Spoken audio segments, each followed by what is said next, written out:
Hi friends, super man James gun దర్శకత్వంలో David కారన్స్ఫెట్, loess lane నటించిన ఈ సినిమా ఎలా ఉందో ఇప్పుడు చూద్దాం. సూపర్ మ్యాన్ జేమ్స్ గన్ ఈ సినిమాని సూపర్ మ్యాన్ ఎక్కడ పుట్టాడు, వేరే గ్రహం నుంచి భూగ్రహం మీదకి ఎలా వచ్చాడు ఇవన్నీ చూపించకుండా సూపర్ మ్యాన్ ఒక మిషన్ లో దెబ్బతిని పడి ఉన్న దగ్గర నుంచి స్టార్ట్ చేశాడు. అయితే సూపర్ మ్యాన్ మీద ప్రజలందరికీ ఎంతో నమ్మకం ఉంటుంది. ఆ నమ్మకాన్ని కూల్ చేసి సూపర్ మ్యాన్ కి ప్రజలందరూ వ్యతిరేకులుగా మారేలా చేసి లెక్స్ లూథర్ అనే గుండు విలన్ గాడు సూపర్ మ్యాన్ ని సర్వనాశనం చేయడం కోసం ఓ వీడియోని సిద్ధం చేస్తాడు.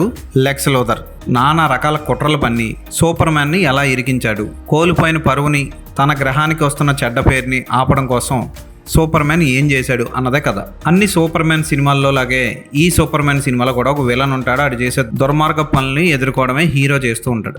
ఇందులో కూడా అదే జరుగుతుంది. కానీ ఇప్పటి వరకు మనం చూసిన సూపర్ మ్యాన్ సిరీస్ కలరింగ్ కానీ, స్టైలింగ్ కానీ, విజువల్ ఎఫెక్ట్స్ కానీ అన్నిట్లోనూ అడ్వాన్స్డ్గా సూపర్గా ఉంటుంది ఈ సినిమా కలరింగ్ కూడా మల్టీ కలర్స్లో హై కాంట్రాస్ట్తో అద్భుతమైన విఎఫ్ఎక్స్తో ఉంటుంది. డీసీ కామిక్స్లో వచ్చిన సినిమాలన్నీ డల్గా డార్క్ మోడ్లో ఉంటాయి.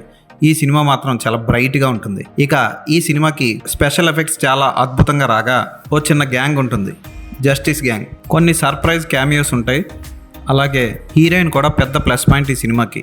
రేచల్ బ్రోస్నన్ చాలా బాగా యాక్ట్ చేసిందని చెప్పొచ్చు. హీరోకి హీరోయిన్కి మధ్య వచ్చే రొమాంటిక్ సీన్లు కానీ, గొడవలు కానీ, వాళ్ళిద్దరి మధ్య వచ్చే సీన్లు అన్నీ కూడా చాలా రొమాంటిక్గా చాలా చక్కగా పిక్చరైజ్ చేశాడు జేమ్స్ గన్. విలన్కి హీరోకి మధ్య వచ్చే ఫస్ట్ సన్నివేశం కూడా బాగుంటుంది. హాక్ గర్ల్, మిస్టర్ టెరిఫిక్, గై గార్డ్నర్ ఈ 3 పాత్రలు కూడా ఆకట్టుకుంటాయి. ఇక సూపర్ మ్యాన్ కుక్క క్రిప్టో కూడా చాలా బాగా యాక్ట్ చేసింది. సూపర్ మ్యాన్ సినిమాలు ఇష్టపడే వాళ్ళు కంపల్సరీ ఈ సినిమాని అస్సలు మిస్ కాకండి. సూపర్ మ్యాన్ సినిమా చూస్తున్నప్పుడు యాక్షన్ సన్నివేశాలు వచ్చినప్పుడు కొంచెం కామిక్ ఫీల్ని కలిగిస్తాయి. అయినా సరే ఆ సన్నివేశాల చిత్రీకరణ అద్భుతంగా ఉంటుంది. బ్యాక్గ్రౌండ్ మ్యూజిక్ ప్లస్ ఈ సినిమాని ఫ్యామిలీతో కలిసి చక్కగా చూడొచ్చు. తెలుగు, హిందీ, తమిళ్ భాషల్లో కూడా ఈ సినిమాని డబ్ చేసి రిలీజ్ చేస్తున్నారు. ఇక ఈ సినిమాలో ప్రధాన విలన్ పాత్ర పోషించిన నికోలస్ హాల్ట్ లెక్స్ లూథర్ పాత్రలో కుమ్మేశాడని చెప్పొచ్చు. అతని లవర్ కూడా స్పెషల్ పవర్స్ తో అలరిస్తుంది. చాలా రోజుల తర్వాత సూపర్ హీరో సినిమాస్ అన్ని నిరాశ కలిగిస్తున్న ఈ సమయంలో ఈ సినిమా రిలీజ్ అయి ప్రేక్షకుల్ని సంభ్రమాశ్చర్యాలకు గురి చేస్తుందనడంలో సందేహం లేదు. ఖచ్చితంగా ఈ సినిమాని థియేటర్లో చూడండి, మైండ్ బ్లాక్ చేస్తుంది. సూపర్ మ్యాన్గా క్లార్క్ కెంట్ న్యూస్ పేపర్లో పనిచేసే వ్యక్తిగా డేవిడ్ కారన్స్ఫెట్ చాలా బాగా చేశాడు. 2 పాత్రల్లో వ్యత్యాసం చూపిస్తూనే ప్రజల్లో ఒకడైన సూపర్ మ్యాన్గా అద్భుతంగా నటించాడు.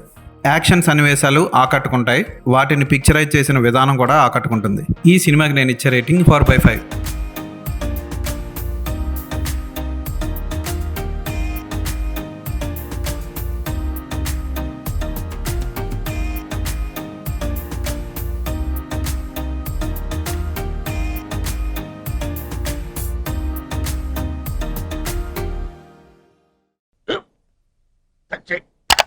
స్కూల్ బెంచ్ లాగా ఎంత గట్టిగా ఉందోరా?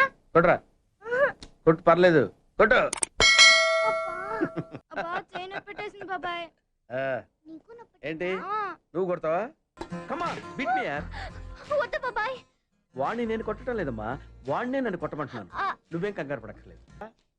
అడుగుతావేంటి?